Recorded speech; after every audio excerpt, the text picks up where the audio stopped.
10 నుంచి 20 వచనాలు. మొదటి దినవృత్తాంతములు 29వ అధ్యాయం 10 నుంచి 20 వచనాలు. మనం మార్చి చదువుకుందాం. 29వ అధ్యాయం 10వ వచనం నుంచి 20 వచనాల వరకు. రాజైన దావీదు కూడాను బహుగా సంతోషపడి సమాజము పూర్ణంగా ఉండగా యెహోవాకు ఇట్లు స్తోత్రములు చెల్లించును.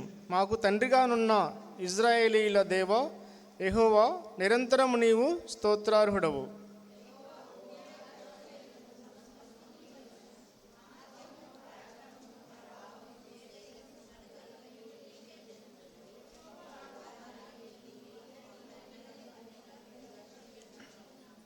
ఐశ్వర్యమును గొప్పతనమును నీ వలన కలుగును. నీవు సమస్తమును ఏలువాడవు.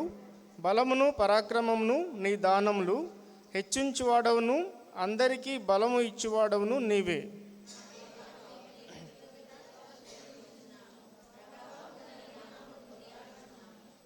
ఈ ప్రకారము మనపూర్వకంగా ఇచ్చు సామర్థ్యం మాకుండుటకు నేనెంత మాత్రపు వాడను, నా జనులు ఎంత మాత్రపు వారు.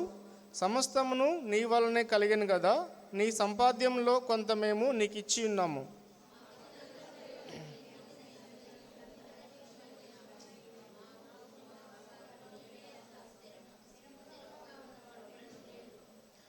మా దేవా యెహోవా, నీ పరిశుద్ధ నామం యొక్క ఘనత కొరకు మందిరమును కట్టించుటకై మేము సమకూర్చిన ఈ సమస్త వస్తు సముదాయమును నీ వలన కలిగినదే, అంతయు నీదే ఉన్నది.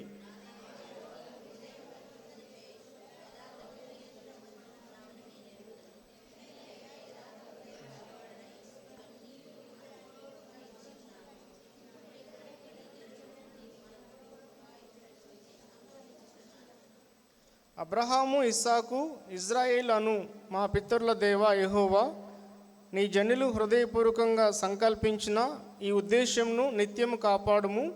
వారి హృదయమును నీకు అనుకూలపరచుము.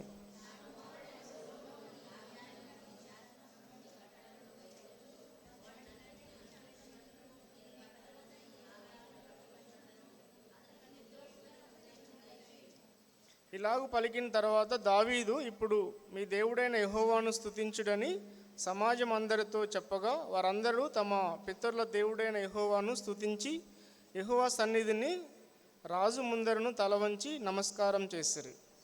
ప్రార్థన చేసుకుందాం. దయగల మా తండ్రి, మా ప్రభువా, మరొక పునరుత్థాన దినం, ప్రభు దినం మా జీవితాల్లో అనుగ్రహించి మీ సన్నిధిలో ఉండడానికి ఇచ్చిన సమయాన్ని బట్టి మీకు స్తోత్రాలు చెల్లిస్తూ ఉన్నాం. మీ వాక్యాన్ని, మీ సత్యాన్ని అర్థం చేసుకోవడానికి ఆత్మ తండ్రి మీరు మాకు సహాయం చేయండి. మిమ్మల్ని ఆరాధించటకు మా హృదయాలను మీరు సిద్ధపరచమని, యథార్థంగా మిమ్మల్ని ఆరాధించడానికి మాకు సహాయం చేయమని, వాక్య ధ్యానంలోనూ మీ సన్నిధి మాతో ఉంచమని మా ప్రభువైన క్రీస్తు నామంలో స్తుతించి వేడుకుంటున్నాం తండ్రి. ఆమేన్. ఓకే, కొన్ని రోజులుగా నేను మొదటి దినవృత్తాంతాలు, రెండవ దినవృత్తాంతాలు నా మార్నింగ్ బైబిల్ స్టడీలో చదువుతూ ఉన్నాను. సో నేనేం చేస్తున్నానంటే, ఎక్కడైనా నేను చదివిన వాక్యంలో అంటే వాక్యం చెప్పడానికి ఎక్కడైతే అవసరం ఉన్న విషయాలు ఉంటే దాన్ని డైరీలో రాసుకుంటాం వల్ల కొంచెం అది సెలెక్ట్ చేసుకోవడానికి ఈజీ అవుతుంది. సో ఒక్కోసారి వాక్యం చెప్పాలన్నప్పుడు ఎక్కడిని సెలెక్ట్ చేసుకోవాలి, ఏ టాపిక్ తీసుకోవాలి, ఏ వాక్యం తీసుకోవాలి, కొంచెం చాలా టైం పడుతుంది. అయితే నేను రీసెంట్గా ఏం చేస్తున్నట్టే, మన డైరీస్ ఉన్నాయి మన దగ్గర, మన న్యూ ఇయర్లో అన్నవాళ్ళు మనకు డైరీస్ ఇచ్చారు. అందులో నేను చదివిన వాక్యంలో ఏదైతే మనకి వాక్యం చెప్పడానికి వర్షిప్ కానీ లేకపోతే దేనికైనా బైబిల్ స్టడీకి కానీ ఉపయోగపడే టాపిక్స్ని నా డైరీలో ఒక దగ్గర రాసుకోవడం జరుగుతుంది. సో అలా రాయడం ద్వారా కొంచెం ఈజీ అవుతుందని నేను అనుకుంటున్నాను. సో అలాగనే నేను సెలెక్ట్ చేసుకున్న దాంట్లో ఒకటి ఈ 1వ దినవృత్తాంతాల పత్రిక 29వ అధ్యాయంలో ఈ 2 అయిపోయి నెక్స్ట్ ఈరోజు నేను ఎజ్రా గ్రంథం స్టార్ట్ చేసిన మార్నింగ్ బైబిల్ స్టడీలో. సో మనం దీంట్లో నుంచి కొన్ని విషయాలు నేర్చుకోవడానికి, దేవుని ఆరాధించడానికి ప్రయత్నం చేద్దాం. సో 1వ దినవృత్తాంతాలు, ఈ దినవృత్తాంతం అనే మాటకు అర్థం ఏంటంటే జరుగుతున్న చరిత్ర అని అర్థమిస్తుంది అనమాట. దినవృత్తాంతాలు అంటే అర్థం ఏంటంటే జరుగుతున్నటువంటి చరిత్రని తెలియజేసేది అనమాట. అయితే 1, 2 ఈ 2 దినవృత్తాంతాల బుక్స్, దాంతోపాటు ఎజ్రా, నెహెమ్యా ఈ 4 ఆ పుస్తకాలు మనకి ఏం చేస్తాయి అంటే ఆదాము కాలం నుంచి ఇప్పటి వరకు ఉన్న పాత నిబంధనలు ఎండింగ్ వరకు ఉన్న చరిత్రను మనకి తెలియజేస్తూ ఉంటాయి. మొదటి దినవృత్తాంతాలు, రెండవ దినవృత్తాంతాలు, తర్వాత ఎజ్రా, నెహెమ్యా, ఈ 4 గ్రంథాలు కూడా మనకి ఆదాము కాలం నుంచి దేవుని మందిరం, దావీదు గారు దేవుని మందిరం నిర్మించడం వరకు, తర్వాత మళ్ళా దేవుని మందిరం ఇలా యెరూషలేం ప్రాకారములు పడిపోయిన తర్వాత వాటిని మళ్ళా పునరుద్ధరించే వరకు జరిగినటువంటి చరిత్ర మనకి తెలియజేస్తుంది. అలాగే 1వ దినవృత్తాంతాలు మనకి ఏం తెలియజేస్తుంటే ఎక్కువ రాజైన దావీదు పరిపాలన తెలియజేస్తుంది. సో మొదటి దినవృత్తాంతాలు ఎక్కువ మనకి ఏముంటుందంటే దావీదు గారి పరిపాలన గురించి అక్కడ రాయబడి ఉంటుంది. అలాగే 2వ దినవృత్తాంతాలు మనకి దావీదు తర్వాత యూదులు చెరలోకి వెళ్ళినంత వరకు పరిపాలించిన రాజుల గురించి, ఇజ్రాయెల్ జాతి పునరుద్ధరణ గురించి మనకి వివరిస్తూ ఉంది. మొదటి దినవృత్తాంతాలు దావీదు రాజుగారి యొక్క పరిపాలన తెలియజేస్తుంది. 2వ దినవృత్తాంతాలు మనకి దావీదు తర్వాత నుంచి యూదులు చెరలోకి వెళ్ళేంత వరకు పరిపాలించిన రాజుల గురించి, ఇజ్రాయెల్ జాతి పునరుద్ధరణ గురించి మనకి తెలియజేస్తుంది. అయితే 1, 2 రాజుల గ్రంథాలు మనకి 1, 2 కింగ్స్లో ఉన్న చరిత్ర ఏమవుతుందో అదే విషయాలు మనకి తిరిగి ఈ దినవృత్తాంతాల గ్రంథాలు కూడా మనకి రాయబడింది. మనం ఒకసారి చదివినప్పుడు 1వ కింగ్స్లో మనకి ఏముందో అలాగే 2వ రాజుల గ్రంథం 1, 2 రాజుల గ్రంథాలు ఉన్న విషయాలు మళ్ళీ సేమ్ ఇక్కడ మనకి 1వ దినవృత్తాంతాలు, 2వ దినవృత్తాంతాలు అదే విషయాలు ఇక్కడ రాయబడి ఉంటాయి. సో అదంతా మనకి దేవుని ప్రజలు, ఇజ్రాయెల్ ప్రజల యొక్క చరిత్ర గురించి మనకి తెలియజేస్తూ ఉంటుంది. అయితే ఈ దినవృత్తాంతాల దాంట్లో దావీదు గారు ఫస్ట్ మనకి ఏం చెప్తారంటే ఆయన తన రాజ్యంలోని ప్రజలను దేవునికి సమీపస్తులుగా చేయాలనేది ఆయన యొక్క కోరిక అనమాట. సో దావీదు గారు తన రాజ్యంలోని ప్రజలందరూ దేవునికి సమీపస్తులుగా ఉండాలని ఆయన కోరుకుంటూ దేవునికి ఆయన చాలాసార్లు ప్రార్థన చేసినట్టు మనం చూస్తూ ఉంటాం. ఆ తర్వాత లేవీ యాజక వ్యవస్థ గురించి, దేవుడు లేవీలకి దేవుని మందిరంలో వాళ్ళు యాజకులుగా చేయడానికి యాజక వ్యవస్థ పరిచయం చేసినట్టుగా బలు అర్పించడం ద్వారా వాళ్ళు దేవుని ఆరాధించడం ప్రాముఖ్యమైన విషయాన్ని మనకి తెలియజేస్తుంది. సో మనకి దినవృత్తాంతాల గ్రంథంలో వాళ్ళు దేవుని మందిరంలో దేవుని ప్రజలు దేవునికి బలు అర్పించడం ద్వారా ఆయన్ని ఆరాధించిన విషయాలు మనకి రాయబడి ఉన్నాయి. సో ప్రాముఖ్యంగా మనకి చాలా విషయాలు ఉన్నాయి. దాంట్లో ఒకటి ఏంటంటే దేవుని ఆరాధించడంలో దేవుని ప్రజలు వాళ్ళు బలు అర్పించడంతో పాటు అక్కడ సంగీతం ద్వారా కూడా వాళ్ళు దేవుని ఆరాధించినట్టుగా సంగీతం యొక్క ప్రాముఖ్యతను కూడా అక్కడ మనకి తెలియజేస్తూ ఉంది. అయితే దీంట్లో మనం దీనికంటే ముందు అధ్యాయంలో 28వ అధ్యాయంలో ఇక్కడ ఏముంటుందంటే దావీదు దేవుని మందిరాన్ని నిర్మించాలని కోరుకుంటాడు ఆయన. సో ఆయనకి దేవుడు అంటే చాలా ఇష్టం, చాలా ప్రేమ కాబట్టి ఆయన ఏమనుకుంటుంటే నేను దేవుని మందిరాన్ని నిర్మించాలని దావీదు గారు ఇష్టపడుతున్నమాట. అయితే దేవుడు దాన్ని ఇష్టపడలేదు. అప్పుడు దేవుడు ఏం కోరుకుంటే దావీదు కుమారుడైన సొలొమోను ద్వారా తన మందిరాన్ని నిర్మించుకోవాలని దేవుడు ఇష్టపడిండు. సో కాబట్టి దావీదు గారు దేవుని ఇష్టానికి విధేయత చూపించి తన కుమారుడైన సొలొమోను గారికి దేవుని మందిరాన్ని ఎలా నిర్మించాలి, దానికి కావాల్సిన ఏమేమి వస్తువులు, వాటికి కావాల్సినవన్నిటిని ఆ విషయాలు మనకి 28వ అధ్యాయంలో దావీదు గారు చెప్పిన విషయాలు మనకి రాయబడి ఉంటుంది. సో అప్పటికి సొలొమోను చాలా చిన్నవాడు కాబట్టి ఆ దావీదు తన రాజ్యంలోని ప్రజలతోటి అక్కడ ఉన్న అధిపతులు, రాజ్యంలోని అధికారులతోటి ఆయన ఈ విషయాలు తెలియజేస్తూ మనకి 28వ అధ్యాయంలో ఆ విషయాలు రాయబడి ఉంటాయి. సో దావీదు తన కుమారుడైన సొలొమోనుకి మందిర నిర్మాణం గురించిన విషయాల్ని 28వ అధ్యాయంలో తెలియజేస్తాడు. అయితే 29వ అధ్యాయంలో మనకి 1 నుంచి 9 వచనాల్లో మనం ఏం చూస్తామంటే సో దేవుని మందిరానికి అవసరమైనటువంటి వెండి, బంగారము, ఇత్తడి, రత్నాలు, కర్ర, రాయి, ఇనుము ఇవన్నిటిని దావీదు గారు సమకూర్చినట్టుగా రాయబడి ఉంటుంది అన్నమాట. 29వ అధ్యాయంలో 1 నుంచి 9 వచనాల్లో దేవుని మందిర నిర్మాణానికి ఏమైతే అవసరమో వాటన్నిటిని దావీదు ఆయన సమకూర్చి వాటికి సిద్ధపరిచినట్టుగా మనం చూస్తూ ఉంటాం. అలాగే 29వ అధ్యాయంలో మనకి 1 నుంచి 9 వచనాలు చూసినట్టయితే దావీదు గారు ఇష్టపూర్వకంగా లేదా మనపూర్వకంగా యెహోవాకు మందిర నిర్మాణానికి ఆయన వస్తువులు, బంగారం అవసరమైన అన్నీ ఇచ్చినట్టు చూస్తూ ఉంటాం. అలాగే దావీదు బహుగా సంతోషపడి తర్వాత దావీదుతో పాటు అక్కడున్న సమాజము, ప్రజలందరూ, అధిపతులందరూ కూడా దేవుణ్ణి స్తుతించిన విషయాలు మనకి రాయబడి ఉంటాయి. అయితే 29లో మనం 1 నుంచి 9 వచనాల్లో దావీదు సమకూర్చిన వస్తువుల గురించి, మందిర నిర్మాణానికి అవసరమైన విషయాల గురించి రాయబడి ఉంటుంది. 10 నుంచి 18 వచనాలు 17 దాకా అక్కడ ఏముందంటే దావీదు గారు దావీదుతో పాటు సమాజంగా వాళ్ళందరూ దేవుణ్ణి ఆరాధించిన విషయాలు రాయబడి ఉంటాయి. 18 నుంచి ఈ అధ్యాయం చివరి వరకు మనకి దావీదు చేసిన ప్రార్థన ఉంటుంది అనమాట. ఈ 29 అధ్యాయంలో మనకి మిక్స్డ్ ఉంది. 10 నుంచి 18 వరకు దావీదు చేసిన ఆరాధన, ఆయన స్తుతి గురించి రాయబడి ఉంది. 18 నుంచి ఎండింగ్ వరకు మనకి మధ్యలో ఆరాధన ఉంటుంది, దాంతోపాటు ఆయన చేసిన ప్రార్థన గురించి కూడా రాయబడి ఉంటుంది అనమాట. అయితే ఈ 10 నుంచి 19 వచనాల్లో చూసినట్టయితే ఆరాధన గురించి దేవుడిని దావీదు గారు ఎలా ఆరాధించిన విషయాలు నేను కొన్ని పాయింట్స్ రాసుకున్నాను.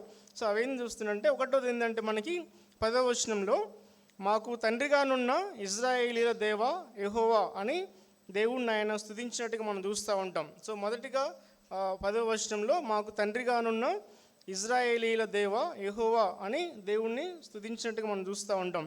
సో రెండో విషయము అదే వచనంలో నీవు నిరంతరము స్తోత్రార్హుడవు అని ఆయన దేవుణ్ణి స్తుతించినట్టు చూస్తూ ఉంటాం. అలాగే 11వ వచనంలో భూమి ఆకాశంలో ఎందుండు సమస్తము నీ వశము అని దేవుని యొక్క గొప్పతనాన్ని తెలియజేస్తున్నట్టు రాయబడింది మనకి. ఈ 10 నుంచి 19 వచనాల్లో ఫస్ట్ దావీదు గారు దేవుని గొప్పతనం గురించి, ఆయన యొక్క లక్షణాల గురించి దేవుణ్ణి ఆరాధించడం చూస్తూ ఉంటాం. తర్వాత దేవుడు వాళ్ళ జీవితాల్లో ఆ మందిర నిర్మాణం కోసం దేవుడు దావీదు గారి రాజ్య పరిపాలనలో ఆయన చేసిన మేలును బట్టి కూడా ఆయన దేవుణ్ణి స్తుతించినట్టుగా చూస్తూ ఉన్నాం. సో మొదటి విషయము దేవుని యొక్క గొప్పతనాన్ని బట్టి, ఆయన యొక్క గొప్ప లక్షణాలను బట్టి దేవుణ్ణి ఆరాధించడం చూస్తూ ఉన్నాం. రెండో విషయం ఏంటంటే దావీదు గారి రాజ్య పరిపాలనలో దేవుడు తనకు ఎలా తోడుగా ఉండు, ఏ విధంగా దేవుడు మందిర నిర్మాణానికి వాళ్ళకి సహాయం చేసిండో వాటన్నిటిని బట్టి దేవునికి ఆయన స్తుతించినట్టుగా మనం చూస్తూ ఉంటాం. సో మూడో విషయం ఇక్కడ ఏముందంటే భూమి ఆకాశంలందుండు సమస్తమును నీ వశము అని దేవుణ్ణి ఆరాధిస్తాడు ఆయన. తర్వాత 11వ వచనంలో మహాత్యము ప్రభావము తేజస్సును పరాక్రమమును ఘనతయు నీకే చెందును. 12వ వచనంలో ఐశ్వర్యమును గొప్పతనమును నీ వలన కలుగును. అలాగే 12 ఎండింగ్లో హెచ్చించువాడు అందరికీ బలము ఇచ్చువాడవు, బలమును పరాక్రమమును నీ దానములు. 14వ వచనంలో మందిర సేవకు మనపూర్వకంగా ఇచ్చుటకు సామర్థ్యము నీ వలనే కలిగిన కదా. 16వ వచనంలో మందిరం కట్టుటకు వస్తు సముదాయము నీ వలనే కలిగిన కదా. 17వ వచనంలో యథార్థవంతుల ఎందు ఇష్టపడేవాడు. సో ఈ విధంగా దావీదు గారు ఈ విషయాలను బట్టి దేవుణ్ణి ఆరాధించి చూస్తే చాలా ఉండొచ్చు, నేనైతే కొన్ని ఇవి అనుకుంటున్నా. సో ఒకటోది ఏంటంటే 10వ వచనంలో మాకు తండ్రిగానున్న ఇశ్రాయేలీయుల దేవా యెహోవా. సో దేవుడు యాకోబుని ఇజ్రాయేల్గా మార్చి యాకోబు ద్వారా దేవుడు తన రాజ్యాన్ని విస్తరించినట్టుగా మనం చూస్తూ ఉంటాం. సో దేవుడు యాకోబుకు తోడుగా ఉండి ఆయన్ని ఆశ్రయించినట్టుగా మనం చూస్తూ ఉన్నాం. యాకోబుని ఇజ్రాయేల్గా మార్చి సో యాకోబు యొక్క సంతానాన్ని దేవుని యొక్క ప్రజలుగా దేవుడు ప్రత్యేకపరుచుకొని ఏర్పరచుకొని తన సొంత ప్రజలుగా యాకోబు సంతానాన్ని దేవుడు నిర్ణయించుకుంది కాబట్టి సో ఇక్కడ ఆయన అదే చెప్తున్నమాట, ఇశ్రాయేలీయుల దేవా యెహోవా నిన్ను ఇట్లు స్తోత్రం చెల్లించేదనని దావీదు గారు చెప్తా ఉన్నాడు. మాకు తండ్రిగానున్న ఇశ్రాయేలీయుల దేవా యెహోవా నిరంతరం నీవు స్తోత్రార్హుడవు. సో తన పితరుల దేవుడు అనే విషయాన్ని గుర్తు చేసుకుంటూ మా పితరుడైన యాకోబు దేవుడు అని ఆయన దేవుణ్ణి స్తుతించినట్లుగా మనం చూస్తూ ఉన్నాం. సో అలాగే అబ్రహాము ఇస్సాకు యాకోబుల దేవుడు అని చాలాసార్లు దావీదు గారి కీర్తనలో చెప్తూ ఉంటాడు, మా పితరుల దేవుడు అయిన యెహోవా అని. అలాగే అబ్రహాము ఇస్సాకు యాకోబుల దేవా అని ఆయన్ని దేవుణ్ణి కొనియాడినట్టుగా మనం చూస్తూ ఉంటాం. సో అంటే ఆయన ఏం చెప్తుండంటే మా పితరుల దేవుడు నీవు నాకు కూడా దేవుడుగా ఉన్నావు, అందుని బట్టి నేను స్తుతిస్తూ ఉన్నానని దావీదు గారు దేవుని స్తుతిస్తున్నట్టుగా మనం చూస్తూ ఉంటాం. సో మనం కూడా అంటే మనం ఫస్ట్ జనరేషన్ అంటే మన దగ్గర నుంచి ప్రభువుని నమ్ముకున్నాం అనుకోండి, మన కుటుంబంలో మనమే ఫస్ట్ ప్రభువుని నమ్ముకుంటే మన దగ్గర స్టార్ట్ అయ్యింది విశ్వాస జీవితం. అలా కాకుండా మన పేరెంట్స్ మన తల్లిదండ్రులు మన తాతలు వాళ్ళు కూడా ప్రభువుని ఉంటే సో వాళ్ళు మన పితరులు కూడా దేవుణ్ణి ఆరాధించారు కాబట్టి సో మనం కూడా మా పితరుల దేవుడు అయిన యెహోవా మా ప్రభువు అని కూడా మనం ఆరాధించవచ్చు. సో మన వ్యక్తిగతంగా దేవుడు మనకి తండ్రిగా ఉన్నాడు. అలాగే మన పితరుల దేవుడు అబ్రహాము ఇస్సాకు యాకోబుల దేవుడు, అదే దేవుడు ఈ నూతన నిబంధనలు కూడా మనకి దేవుడుగా ఉండు కాబట్టి మనకి తండ్రిగా ఆయన ఉన్నాడు కాబట్టి మనం ఆయన్ని ఆరాధించవలసిన వారిగా ఉన్నాం. సో మనకి కొత్త నిబంధనలో ప్రార్థన గురించి శిష్యులు యేసుప్రభుని అడిగినప్పుడు ఆయన్ని ప్రార్థన నేర్పించమని అడిగినప్పుడు యేసుప్రభు వారు వాళ్ళకి మొదటి విషయం ఏం చెప్తారంటే పరలోకమందున్న మా తండ్రి అని ప్రార్థన స్టార్ట్ చేస్తున్నమాట. సో యేసుప్రభు వారి శిష్యులకి ప్రార్థన నేర్పించేటప్పుడు పరలోకమందున్న మా తండ్రి నీ నామము పరిశుద్ధపరచును గాక అని స్టార్ట్ చేస్తున్నమాట. సో దేవుడు మనకు తండ్రిగా ఉన్నాడు, ఆయన పరలోకమందున్న దేవుడు. ఆ దేవుని బట్టి మనం ఆరాధించబద్దులై ఉన్నాం. సో మనం ప్రార్థన చేసేటప్పుడు అబ్బా తండ్రి అని మనము ప్రార్థన చేయడానికి ఆత్మదేవుడు మనకి సహాయం చేస్తాడు. సో అందుని బట్టి మనం దేవుణ్ణి ఆరాధించాలి. ఫిలిప్పి 4:20 ఏముందంటే మనకి మన తండ్రి అయిన దేవుడు స్తుతించబడును గాక. అక్కడ 4:19 తన ఐశ్వర్యం చొప్పున మీ ప్రతి అవసరము తీర్చుని రాయబడిందని రాస్తూ 20వ వచనంలో ఏముంటుందంటే మన తండ్రి అయిన దేవుడు స్తుతించబడును గాక అని రాయబడి ఉంటుంది.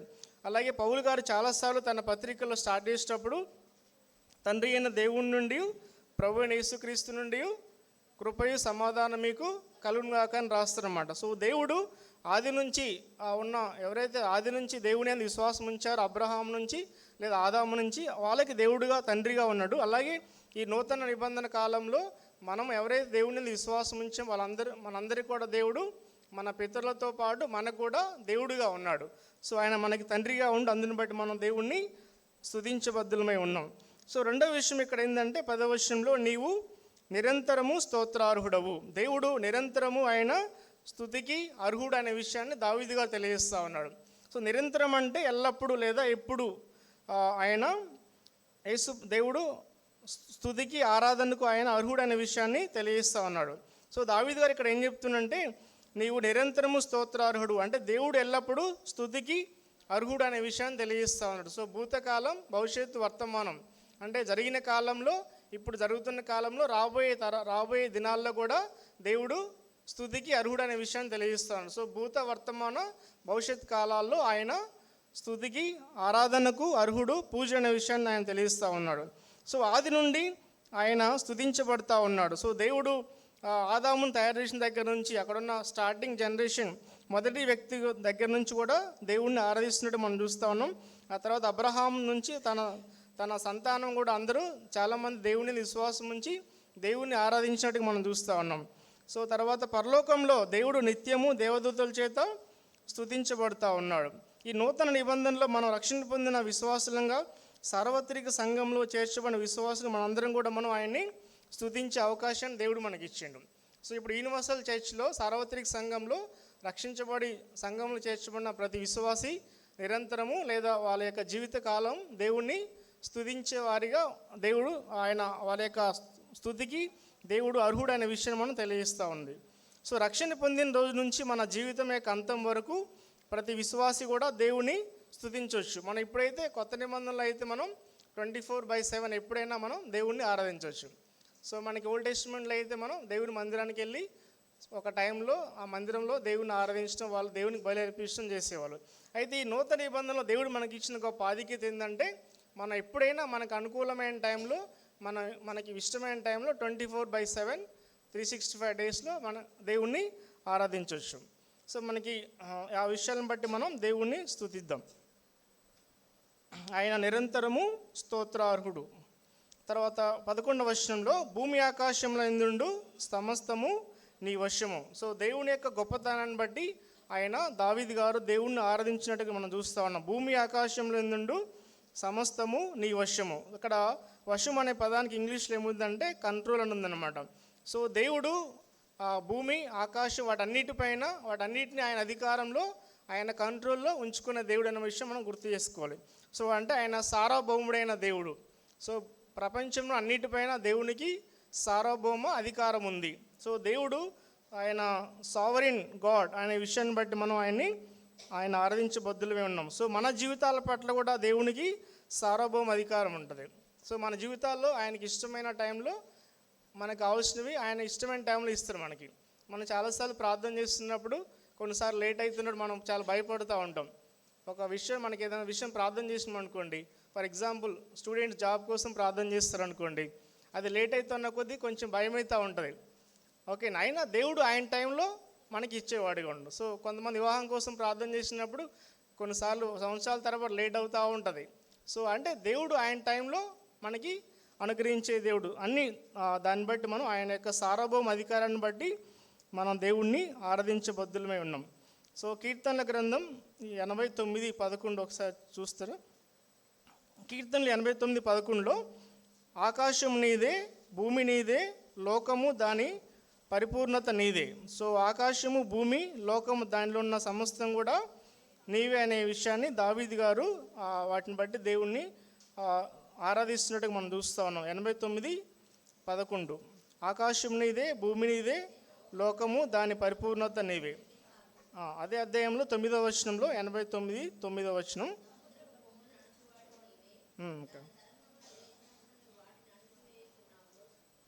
ఓకే, సముద్ర పొంగు అణుచువాడవు నీవే, తరంగములు కూడా అణుచువాడవు నీవే.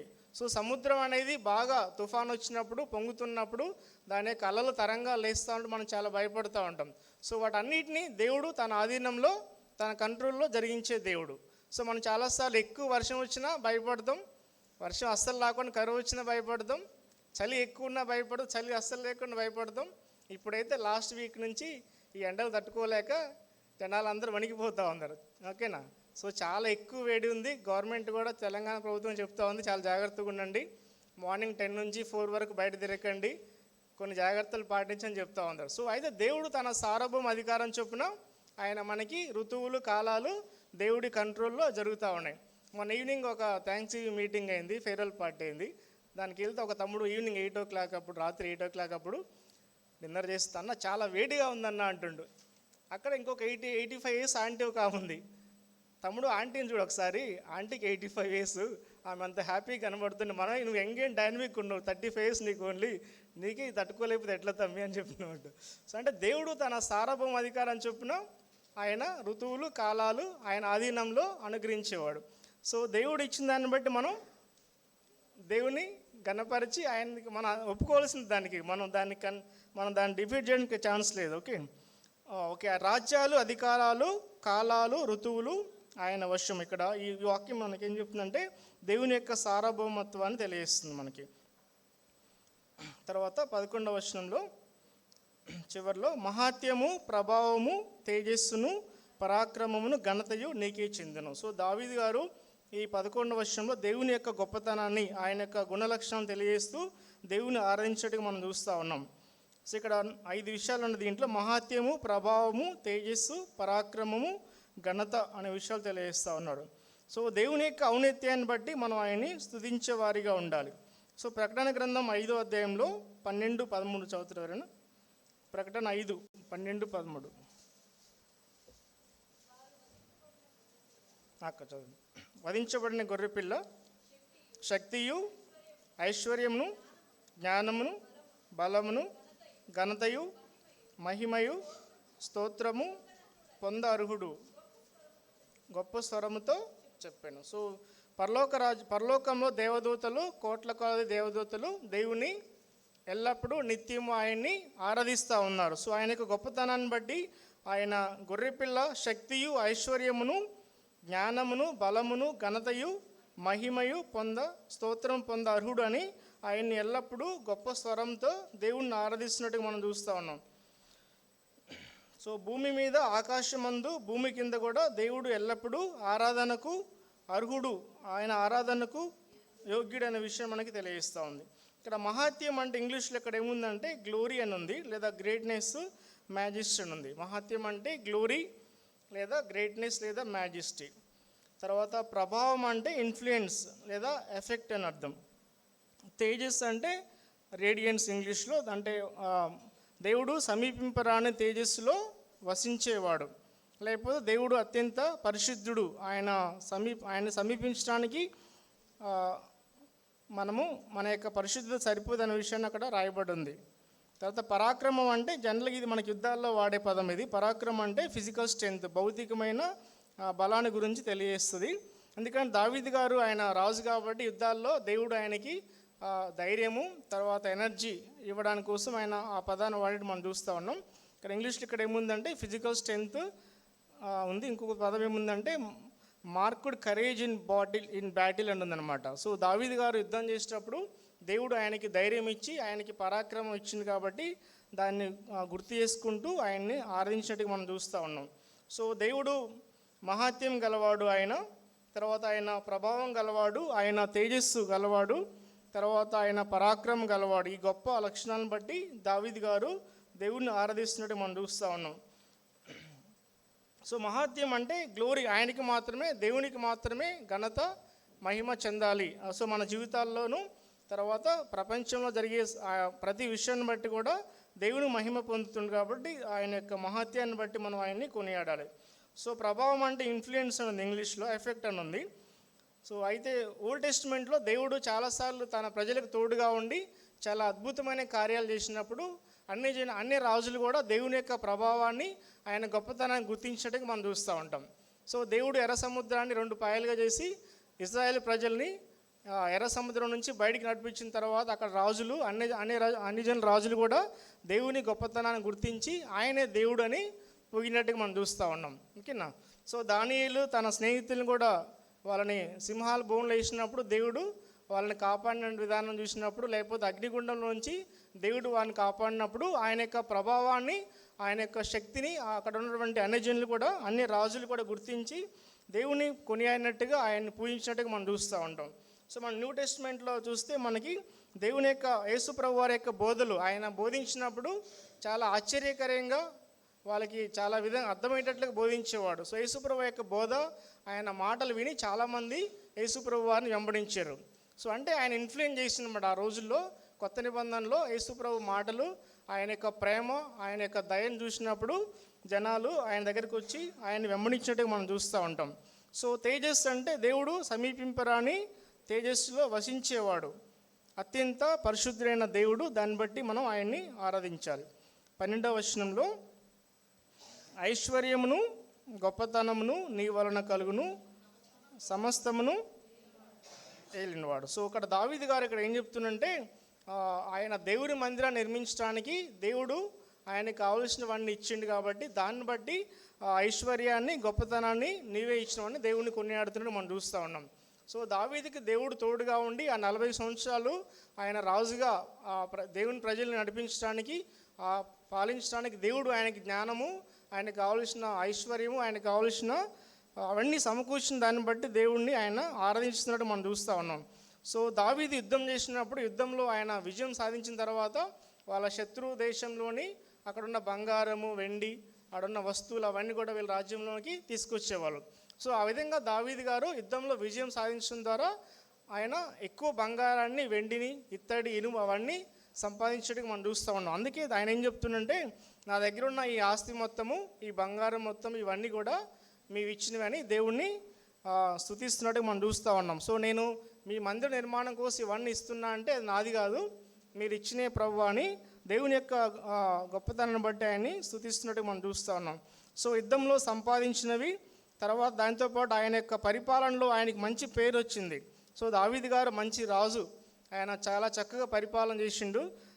ఆ రోజుల్లో ఆయనకి మంచి కింగ్ అనే నేమ్ ఉంది కాబట్టి, సో అందుని బట్టి ఆ పేరు గొప్పతనం కూడా నీవు ఇచ్చినవి అని దేవుణ్ణి స్తుతిస్తున్నట్టుగా మనం చూస్తూ ఉంటాం.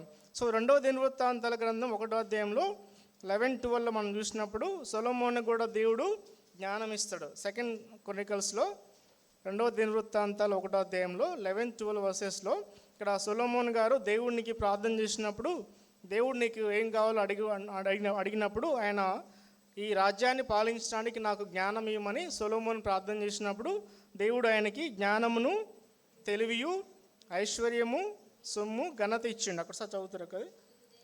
అందుకు దేవుడు సొలొమోనుతో ఇలాగ సెలవిచ్చును,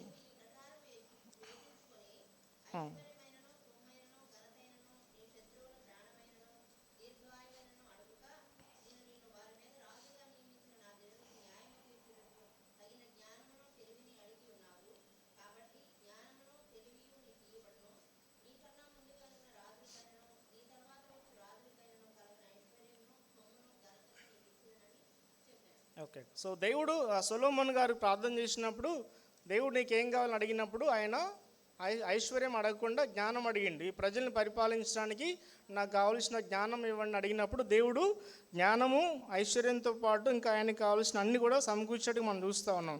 సో జ్ఞానము, తెలివి, ఐశ్వర్యము ఇచ్చినట్టుగా మనం చూస్తూ ఉన్నాం. సో మనకి ఓల్డ్ టెస్టిమెంట్లో యెహోవా ఆశీర్వాదము, ఐశ్వర్యం ఇచ్చును. సో దేవుని యొక్క ఆశీర్వాదమే ఐశ్వర్యం ఇస్తుంది. అయితే పాత నిబంధనలో ఆశీర్వాదాలు అంటే అవన్నీ భౌతిక సంబంధమైనవి. అయితే మనకి నూతన నిబంధనలు ఆశీర్వాదాలు అంటే ఆత్మ సంబంధమైన ఆశీర్వాదాలు తెలియజేస్తుంది. సో ఒక పాస్టర్ గారు ఏమన్నాడంటే, ఆశీర్వాదాలు అంటే మీరు కోరుకున్నటువంటి ఓల్డ్ టెస్ట్మెంట్ కాదు, అక్కడ వాళ్ళకి రాజులకి లేకపోతే దేవుడు విశ్వాసులకి చాలా గొర్రెలు, మేకలు, బంగారము, పొలములు, భూమి అవన్నీ ఇచ్చింది కదా, అవన్నీ కాదు. కొత్త నిబంధనలు అలాంటి ఆశీర్వాదాలు లేవు. ఓన్లీ కొత్త నిబంధనలు మనకి ఆత్మీయమైన ఆశీర్వాదాలకమైన ప్రాధాన్యత ఇచ్చిన దేవుని వాక్యం అని ఆయన తెలియజేస్తా ఉన్నామన్నమాట. సో కాబట్టి రాజుగారు ఆ విధంగా దేవుడు ఇచ్చిన ఐశ్వర్యాన్ని బట్టి, దేవుడు ఇచ్చిన ఆ యొక్క గొప్ప పేరుని బట్టి దేవుణ్ణి గణపరిచినట్టుగా మనం చూస్తూ ఉన్నాం. అయితే రీసెంట్గా నేను ఒక 2 weeks బ్యాక్ ఒక చర్చికి వెళ్ళినా. అయితే అక్కడ చర్చి అయిపోయిన తర్వాత ఒక తమ్ముడిని అడిగిన, అక్కడ నియర్లీ 400 members వచ్చారు ఆ చర్చిలో. తమ్ముడు ఎక్కడ ఉంటుంది, ఇక్కడ చర్చిలో వాక్యం బాగా చెప్తారా, మీ పాస్టర్ గారు మంచిగా చూసుకుంటారని అడిగితే ఆయన ఏం చెప్పిండంటే, అన్న ప్రీవియస్ నేను ఒక చర్చికి వెళ్ళినా, ఆ చర్చికి వెళ్ళినప్పుడు నాకేం కలిసి రాలేదు, ఈ చర్చికి వచ్చిన తర్వాత పాస్టర్ గారు బాగా నా కోసం ప్రార్థన చేస్తున్నారు. అయితే నేను ఈ చర్చికి వచ్చిన తర్వాత నాకు ఒక మంచి 10 లక్షలు పెట్టి ఒక వెహికల్ కొనుక్కున్నాం, ప్రతి నెల ఈఎంఐ కడుతున్నా. తర్వాత మా చెల్లికి కూడా పెళ్లి చేసిన, ఆ అప్పు కూడా తీర్చేసిన. నాకు పిల్లలు లేరు, మా పాస్టర్ గారు ప్రార్థన చేస్తే దేవుడు మాకు సంతానం కూడా ఇచ్చిండు అని చెప్తా అనమాట. అంటే మామూలుగా అడిగిన, అసలు చర్చిలో ఎట్లుంటుంది ఎందుకు అనుకుందామని అడిగితే ఆ తమ్ముడు అలా చెప్తా ఉన్నాడు. అంటే నేనేమంటున్నానంటే, భౌతిక ఆశీర్వాదాలు కాకుండా అంటే పాస్టర్ గారి ద్వారా వచ్చిందని చెప్తుండే ఆయన. సో దేవుడు నమ్ముకున్నా, దేవుడు నన్ను ఆశీర్వదించిండు, నాకు సహాయం చేసిందని చెప్పకుండా పాస్టర్ గారు ప్రార్థన చేయడం ద్వారా వచ్చిందని, కాబట్టి ఈ చర్చి చాలా బాగుందని చెప్తాను అనమాట. అంటే మనం ఏం నమ్మాలంటే దేవుడు ఆశీర్వదించేది. అంటే దైవజనులు ప్రార్థన చేసుకొని తప్పలేదు, కానీ వాళ్ళు ప్రార్థన చేస్తే దేవుడు మనకు సహాయం చేస్తారు. కానీ సో దేవుణ్ణి మహిమపరిచి దేవుణ్ణి కనపరిచేవారిగా, దేవుడే మాకు ఇచ్చిన అని చెప్పేవారిగా మనం ఉండాలి. ఆ తర్వాత 12వ వచనం లాస్ట్లో, హెచ్చించువాడు అందరికీ బలము ఇచ్చువాడు, బలమును పరాక్రమమును నీ దానములు. 29:12 వచనం, హెచ్చించువాడు అందరికీ బలమిచ్చువాడవు, బలమును పరాక్రమము నీ దానములని దావీదు గారు చెప్తా ఉన్నాడు. సో దావీదు గారిని దేవుడు గొర్రెల కాపరిగా ఉన్న స్థితిలో నుంచి దేవుడు రాజుగా చేసిండు. అంటే ఆయన దాన్ని గుర్తు చేసుకుంటూ, సో నేను ఒకప్పుడు ఈ విధంగా గొర్రెల కాపరిగా అరణ్యంలో ఎడారిలో గొర్రెల కాపరిగా ఉన్నప్పుడు దేవుడు నన్ను హెచ్చించి ఈ విధంగా రాజుగా చేసిన దేవుణ్ణి కొనియాడినట్టుగా మనం చూస్తూ ఉంటాం. సో మన నూతన నిబంధనలో మనం దాన్ని ఎలా అర్థం చేసుకోవాలంటే, మనం ప్రభువు నమ్ముకోకముందు లోకంలో పాపంలో జీవిస్తూ ఉన్నప్పుడు, మనం దేవునికి దూరంగా అవిశ్వాసంలో అవిధేయులుగా జీవిస్తూ ఉన్నప్పుడు దేవుడు మనల్ని దర్శించి దేవుడు మనకు రక్షణ అనుగ్రహించిండు. సో రక్షణ పొందడం ద్వారా మనకి ఏం జరిగిందంటే, దేవునితో మనకి సంబంధం ఏర్పడింది, మనం పాపం నుంచి బయటకు వచ్చినాం, మనం పరలోక రాజ్యానికి వారసులైనాం. సో అందుని బట్టి మనం ఏం చేయాలంటే దేవుణ్ణి ఆరాధించాలి. సో మనం దీన స్థితిలో, ఆత్మీయంగా మనం దారిద్ర్య స్థితిలో ఉన్నప్పుడు, దేవునికి దూరస్తులుగా ఉన్నప్పుడు దేవుడు మనం దర్శించి తన గొప్ప రక్షణ ఇచ్చడం ద్వారా మనకి పరలోక రాజ్యానికి వారసులుగా చేసింది. కాబట్టి దేవుడు మనల్ని హెచ్చించిన విధానం బట్టి మనం దేవుణ్ణి ఆరాధించాలి. మనం రక్షణ పొందిన తర్వాత మన పాపాలు క్షమించబడతాయి. సమాజంలో కూడా మనకి దేవుని బట్టి మనకి ప్రజలు ఏం చేస్తారు, మనల్ని గౌరవిస్తూ ఉంటారు. సో దేవుని బట్టి మనకు ఆ గౌరవం, ఆ ఘనత వచ్చింది, దాన్ని బట్టి మనం దేవుణ్ణి ఆరాధించాలి. రక్షణ పొందిన తర్వాత మన జీవితంలో మార్పు రావడం ద్వారా, ఆ మార్పుని బట్టి మనం ప్రత్యేకంగా ఉండడం ద్వారా ప్రజలు మనం ఏం చేస్తారంటే మనల్ని గౌరవిస్తారు. కొన్నిసార్లు తిడతారు, కానీ రెండు ఉంటాయి. ఓకే. సో దేవుడు మనకి ఇచ్చిన ఆ యొక్క స్థితిని బట్టి మనం దేవుడిని ఏం చేయాలంటే ఆరాధించాలి. ఇక్కడ దావీదు గారు ఏం చెప్తుందంటే, నన్ను హెచ్చించింది మీరే, ఆ యుద్ధంలో విజయం రావడానికి నాకు బలమును పరాక్రమను మీరే అనుగ్రహించారని దేవుణ్ణి ఆరాధిస్తున్నట్టు మనం చూస్తూ ఉన్నాం. అలాగే 14వ వచనంలో 14 చదువుతున్నారేనా? ఈ ప్రకారము మనపూర్వకంగా ఇచ్చే సామర్థ్యము మాకుండుటకు నేను ఎంత మాత్రం పాడను, నా జనులు ఎంత మాత్రం పారు, సమస్తము నీ వలన కలిగినే కదా, నీ స్వకీయ సంపాద్యము కొంత మీకు ఇచ్చి ఉన్నాం. సో దావీదు గారు ఇక్కడ ఏం చెప్తుందంటే, దేవుని మందిర నిర్మాణానికి ఆయన బంగారము, వెండి, ఇత్తడి, ఇనుము, దానికి కావాల్సిన వస్తువులన్నీ ముందే సమకూరుస్తున్నాడు. ఎందుకంటే ఆయనే మందిరం కట్టాలనుకుండు కాబట్టి అవన్నీ సమకూర్చిన టైంలో దేవుడు ఆయనతో మాట్లాడి, నువ్వు కట్టడానికి వీల్లేదు, నీ కుమారుడైన సొలొమోన్ ద్వారా దేవుడు మా మందిరం నిర్మించాలని దేవుడు చెప్పినప్పుడు, అప్పుడు దావీదు గారు జనరల్గా ఏం కావాలంటే కోపం రావాలి. ఎందుకంటే ఎంత కష్టపడి దేవుడు అంటే ఎంత ఇష్టం ఉండి అంత ప్రేమతోటి దేవుని మందిరం నిర్మించడానికి ఆయన అన్నీ సమకూర్చి దానికోసం ఎంతో ప్రయాసపడి ఉంటాడు. అయితే దేవుడు ఒక మాట ధైర్యంగా చెప్పగానే నువ్వు కట్టడానికి వీల్లేదు, నీ కుమారుడైన సొలొమోనే కట్టాలని చెప్పినప్పుడు కొంచెం కోపం రావాలి. కానీ ఆయన దేవునికి లోబడి దేవుని ప్రేమించేవాడు కాబట్టి దేవుని ఆజ్ఞను ఆయన విధేయ చూపించి లోబడి ఏం చేసిందంటే తన కుమారుడైన సొలొమోనికి దేవుని మందిర నిర్మాణానికి కావాల్సినటువంటి సలహాలు, దానికి కావాల్సిన వస్తువులు, దానికి కావాల్సిన మ్యాన్ పవర్ అన్నీ కూడా ఆయన సమకూర్చినట్టు మనం చూస్తూ ఉంటాం. ఈ 19 స్టార్టింగ్లో అక్కడ ఏం చెప్తారంటే అక్కడ ప్రజలందరినీ సమకూర్చి అక్కడ ఉన్న అధిపతులు వారి రాజ్యంలోని గొప్ప వాళ్ళందరినీ సమకూర్చి నా కుమారుడు చాలా చిన్నవాడు, ఆయన చాలా చిన్న వయసు కాబట్టి దేవుని మందిర నిర్మాణానికి మీరందరూ ఆయనకి సహాయం చేయండి, ఆయన జ్ఞానం, ఆయనకు కావాల్సిన ఆలోచనలు, ఆయనకు కావాల్సిన వస్తు సామాగ్రి అన్నీ మీరు సమకూర్చునని వారికి చెప్పినట్టు మనం చూస్తూ ఉన్నాం. అయితే దావీదు దేవుని సేవకి ఇంత ఇచ్చినప్పుడు దాన్ని బట్టి ఆయన గొప్పగా ఉప్పొంగకుండా ఏం చెప్పిండంటే అది మనపూర్వకంగా ఇచ్చడానికి సామర్థ్యము నీ వల్లనే కలిగింది. ఇవన్నీ నేను ఇచ్చినంటే నా గొప్పతనం కాదు, అది దాని సామర్థ్యం ఇచ్చిన వాడు నీవే అని దేవుని స్తుతిస్తున్నట్టు మనం చూస్తూ ఉంటాం. ఇక్కడ 6000 మణుగుల బంగారం అని రాయబడింది అక్కడ మనకి. సో 6000 మణుగులు అంటే 100 టన్నులు అంట. 100 టన్నుల ఓఫీర్ దేశం నుంచి బంగారం తీసుకొస్తాడు ఆయన దేవుని మందిర నిర్మాణాని కోసము. 6 టన్నుల బంగారాన్ని ఆయన ఇచ్చినట్టుగా మనం చూస్తూ ఉంటాం. సో తర్వాత ఇక్కడ అర్పణ అంటే ఇక్కడ ఏం చూస్తామంటే వాళ్ళు దేవునికి తను తాను ప్రతిష్ఠించుకోవడాన్ని అర్పించడం అంటాం మనం. తర్వాత 2,35,000 కిలోల వెండి తీసుకొస్తారు వాళ్ళు. సో దావీదు గారితో పాటు అక్కడ ఉన్న ప్రజలందరూ కూడా దేవుని మందిర నిర్మాణానికి వాళ్ళందరూ విల్లింగ్గా సంతోషంగా వాళ్ళు అర్పించినట్టుగా మనం చూస్తూ ఉంటాం. సో మన జీవితాలను కూడా మనం దేవునికి అర్పించుకోవడానికి దేవుడు మనకి రక్షణ ఇచ్చిండు, ఆయన మనల్ని పిలిచిండు కాబట్టి మన యొక్క టైంని, మన యొక్క టాలెంట్స్ని, మన యొక్క ట్రెజర్ని మనం దేవునికి ఇవ్వాలి. సో ఈ నూతన నిబంధనలో మనం దేవుడు మనకి ఇచ్చిన తలాంతులు, దేవుడు మనకి ఇచ్చిన టైంని, దేవుడు మనకి ఇచ్చిన అమౌంట్ లేదా ధనమును మనం దేవుని సేవకి అర్పించుకోవాల్సిన వారిగా ఉన్నాం. సో ఈ నూతన నిబంధనలో మనం సువార్త చెప్పడం ద్వారా అనేక మంది రక్షణ లేని ప్రజల యొక్క జీవితాలను కట్టడానికి దేవుడు మనకి సామర్థ్యం ఇచ్చేది దేవుడే, సంఘాన్ని వర్ధిల్ల చేసేది, తలాంతులు ఇచ్చేది దేవుడే. సో అందుని బట్టి మనం ఆయన్ని ఆరాధించబద్దులమే ఉన్నాం. సో మనం అవిశ్వాసం నుంచి విశ్వాసంలోకి, భక్తిహీనత నుంచి భక్తి గల జీవితంలోకి, అవిధేయతలో నుంచి దేవుడు మనల్ని విధేయతలో తీసుకొచ్చింది కాబట్టి మనం ఆయన్ని ఆరాధించవలసిన వారిగా ఉన్నాం. సో మనం జనరల్గా ఏం చేస్తామంటే దావీదు గారు అంత ఇచ్చినప్పటికీ దేవా నువ్వే నాకు ఇచ్చినామని దేవుడిని కొనియాడడం మనం చూస్తాం. సో మనం ఎవ్రీ మంత్ టైత్ ఇస్తాం అనుకోండి, ప్రతి నెల మనం సంఘానికో లేదా వేరే పరిచర్యకో మనం దేవుడు మనకి ఇచ్చిన దాంట్లో నుంచి 10% ఇస్తాం అనుకోండి. అప్పుడు మనం చాలామందికి ఏం చెప్తాం, సో నా శాలరీలో నుంచి 10% ఫస్ట్ నేను చర్చికి ఇస్తా అని చెప్పుకుంటా ఉంటాం, అంతేగా. సో కొంతమంది పెద్ద ఓపెన్ మీటింగ్స్ పెట్టినప్పుడు వాళ్ళు ఏం చేస్తారంటే ఈ మీటింగ్ మొత్తాన్ని నేనే ఖర్చు పెట్టుకున్నా అని చెప్తూ ఉంటారన్నమాట. అంటే వాళ్ళ యొక్క గొప్పతనం కాదు కానీ దేవుడి కోసం చేస్తున్నాం, దేవుని గణపరుస్తున్న విషయాన్ని మనం గుర్తు చేసుకుంటూ ఆ విధంగా దేవుణ్ణి గొప్ప చేసే వాళ్ళుగా, హెచ్చించే వాళ్ళుగా ఉండాలి. సో లాస్ట్లో మనం 17వ వచనం చూసుకొని ముందుకెళ్దాం. యథార్థవంతులు యందు చదవండి.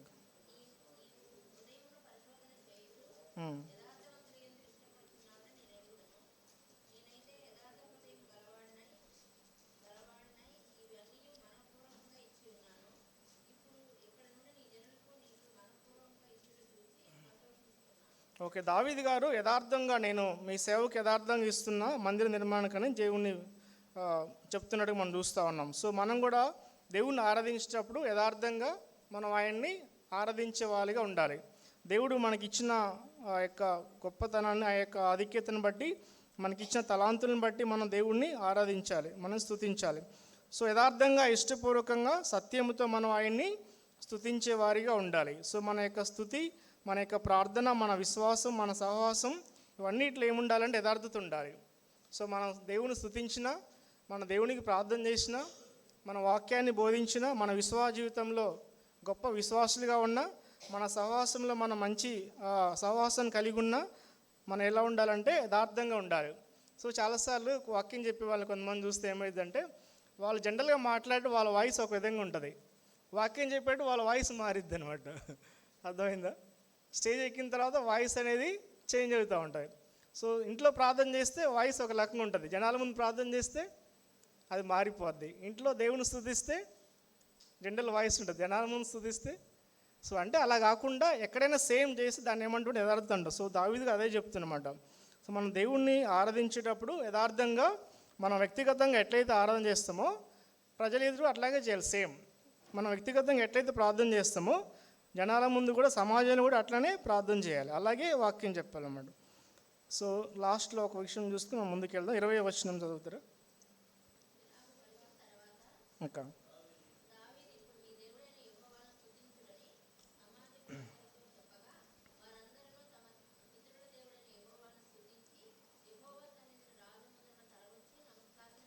ఓకే. సో ఫస్ట్ ఇంతవరకు మనకి 10 నుంచి 19 వచనాల వరకు దావీదు గారు దేవుణ్ణి ఆరాధించి స్తుతించినట్టుగా రాయబడి ఉంది. తర్వాత 20వ వచనంలో ఏముంటుందంటే ఆయన తన ప్రజలందరికీ మీరు ఇప్పుడు అందరూ దేవుణ్ణి ఆరాధించని చెప్పినప్పుడు దావీదు మాటకు లోబడి, రాజుగారి మాటకు లోబడి వాళ్ళందరూ కూడా ప్రజలందరూ కూడా సంతోషంగా దేవుని స్తుతించినట్టుగా మనం చూస్తూ ఉంటాం. సో ఈ దావీదు యొక్క చివరి మాటలు ఇవి. ఈ చివరి అధ్యాయంలో 29 తర్వాత లాస్ట్ ఎండింగ్లో ఆయన యొక్క చివరి మాటలు ఈ అధ్యాయంలో మనకి రాయబడి ఉన్నాయి. తర్వాత అధ్యాయంకి వచ్చినప్పుడు తన కుమారుడైన సొలొమోను రాజుగా ఉంటాడు. 29 చివరిలో సొలొమోన్ని రాజుగా అభిషేకించినట్టుగా మనం చూస్తూ ఉంటాం. ఈ 29 అధ్యాయంలో దావీదు గారి యొక్క చివరి మాటలు ఇవి మనం చూసిన విషయాలు. సో ఈ 10 నుంచి 19 వచనాల్లో మనం ఒకసారి రిమైండ్ చేసి మనం ఆరాధనలోకి వెళ్దాం. సో ఒకటో విషయము, మాకు తండ్రిగానున్న ఇజ్రాయేలీల దేవ యెహోవా అని దావీదు దేవుని స్తుతించినట్టుగా మనం చూస్తూ ఉన్నాం. రెండో విషయము, భూమి ఆకాశంలో ఎందుండు సమస్తము నీ వశము. తర్వాత నీవు నిరంతరము స్తోత్రార్హుడవు. తర్వాత మహాత్యము, ప్రభావము, తేజస్సు, పరాక్రము, ఘనతయు నీకే చెందును. ఐశ్వర్యము, గొప్పతనము నీ వలన కలుగును. హెచ్చించువాడు, అందరికీ బలమిచ్చువాడు, బలమును పరాక్రమమును నీ దానములు. మందిర సేవకు ఇష్టపూర్వకంగా ఇవ్వడానికి సామర్థ్యం కలగజేసేది దేవుడే. మందిరాన్ని కట్టడానికి వస్తు సముదాయం లేదా కావలసినవన్నీ దేవుడే సమకూర్చిండు. సో యథార్థవంతులందు దేవుడు ఇష్టపడేవాడు. సో దేవుడు ఆరాధన యథార్థంగా ఆయన ఆరాధించడం మనం చూస్తూ ఉన్నాం.